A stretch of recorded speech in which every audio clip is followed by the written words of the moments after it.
Alright, so today we're going to be talking about the how to write linear regression lines using a data table. So that's why we have the webcam on. It's currently on the calculator that you all should have, at least in my class, the TI-36X Pro, for those of you who are not in my class. If you have this kind of scientific calculator or any one of the graphing calculators, you can do these functions. It's just with a different calculator, it's going to be a little bit different ways to get to it. So, we discussed last time the concept of scatter plots and lines of best fit. So scatter plots, if you're trying to find a line of best fit by hand, it's incredibly inaccurate. However, with your linear regression algorithm on your calculator, it's much easier to create a linear equation that fits the data. It does all this for you. So when you use it properly, you're going to have this screen come up in this final result. It's going to say linreg, y equals ax plus b. They're going to give you an a value, a b value, r squared, and r. Now, the a value is the slope of your linear regression line, the b value is your y-intercept, and the r value represents your correlation coefficients. Closer this number is to 1, the more of a linear line, a better fit for the linear line this function is. If you have something that's like 0.6 or 0.5, you have created a best fit line for the data, but it really is not a great approximation. You're not going to have very accurate results from it. And that's where other types of regression lines come in, quadratic regressions, exponential regression, stuff like that, which we'll get to at a much later date.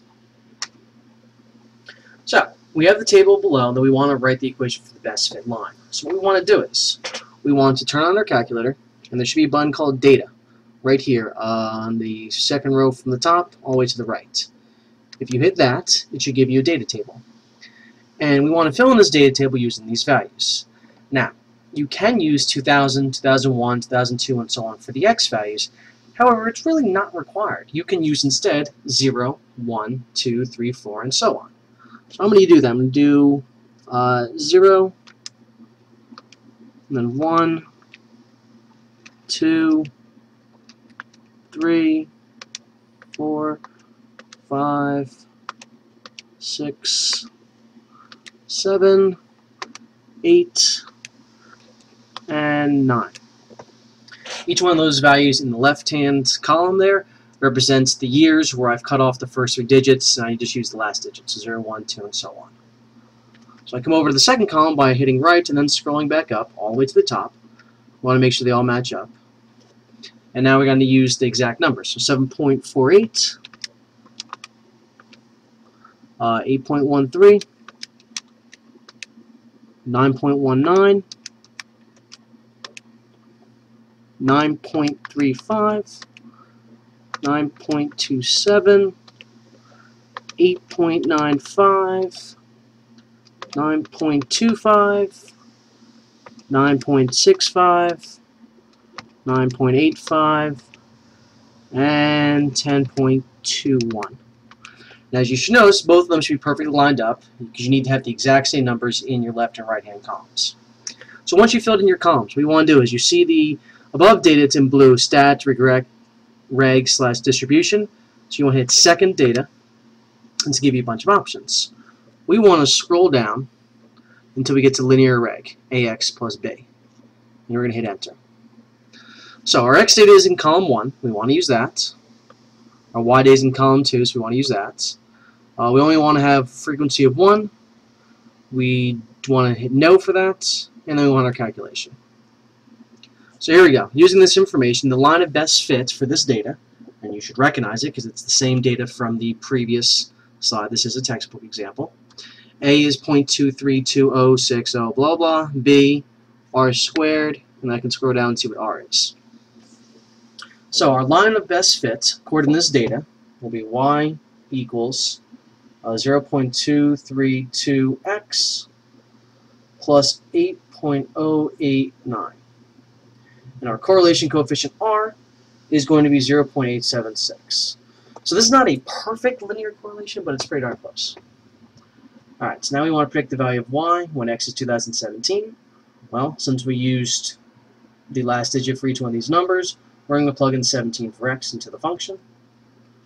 232 times 17 plus 8.089. Now the nice thing with this calculator is we can use the exact values. So if I clear out of there, if I go through my variables right here on this left-hand column over here, right there, I scroll through them and I find a, that's going to be my a variable. So a times 17 plus my b variable, if I scroll through it again I'll find b, and voila. That's going to tell me the value predicted for y will be 12.034. So we want to make sure we use our exact value so we have the exact answer. Alright, so that's how we use the our calculator for our linear regression model. So this one, a little bit less data. So you want to create this data table in there, x and y's, and then predict the value of x when y is 43. So to do this, we want to go back into our data table. And we don't really want to clear all these things. So if I hit data again, I can now clear all my formulas. If I scroll down, I can clear all. So now I have a completely blank slate. So I'm going to use exactly what it says. So 2, 4, 6, 8, and 10. Scroll back over. And I want to use 6.2, 22.5, 40.2, 55.4, and 72.1. So again, I want to do a linear regression, so we're going to hit second data. We're going to scroll down to linreg. I'm just going to keep on hitting enter. Those calculations are fine to calculate it. And this is going to give us our equation is going to be y equals 8.235x plus, minus, that's negative, minus 10.13. Now for this one, we don't have to use the exact values given to us because, well, those are the exact values. There's no rounded off answers. So this is just fine. So we want to know x with y is 43. So 43 equals 8.235x minus 10.13. So I add 10.13 to both sides. I get 53.13 equals 8.235x. We divide by 8.235. And we get, when I get that one, you'll get that to be 6.452. Okay?